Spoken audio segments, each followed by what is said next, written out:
find out more information on Richardson Memorial, we sat down with Professor Klingman, a Tulane faculty member since 1983.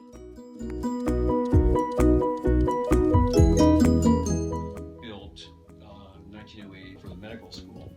So the medical school is the reason that Tulane University exists. This building got built for the medical students, and that's why it has the structure that it does, which is in the middle were big classrooms, medical amphitheaters, two stacked, and then on the wings it was laboratories. And they were laboratories for anatomy, so they dissected things, and there was no air conditioning. So they had these huge windows because they had to do cross ventilation, because otherwise everything would smell like formaldehyde. Building on the outside of the building, you can still see the carved into the limestone the gifts of medical class of 36 or 28, or they're all kind of out there. So, and occasionally there's even like a physician will come to the building and say, "Oh, I studied in this building. This was our lab building." So sometimes people will come back. One of the most fascinating aspects for the Tulane Architecture School, being in the former med school building, is that their current basement was the med school's morgue.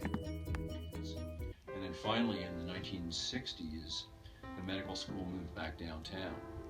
And so all of a sudden this building became vacant, and the architecture program was over in Stanley Thomas on the top floor, and they said, wait a minute, this looks like a great building, it would be a really good building for architecture, because we could use these laboratories as studio spaces, and that's what happened.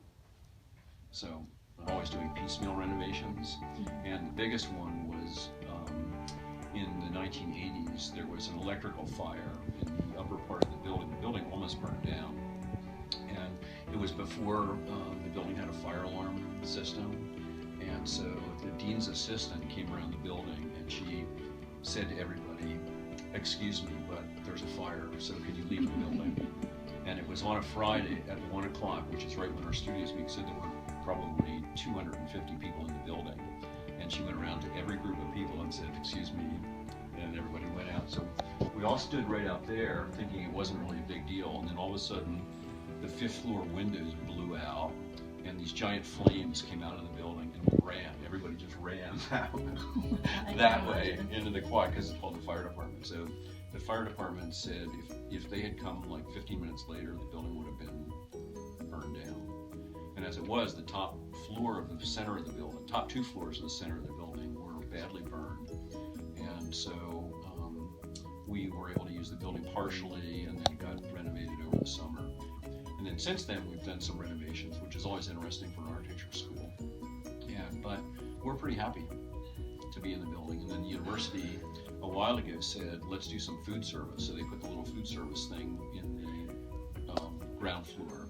And that brings people from other parts of the university into the building.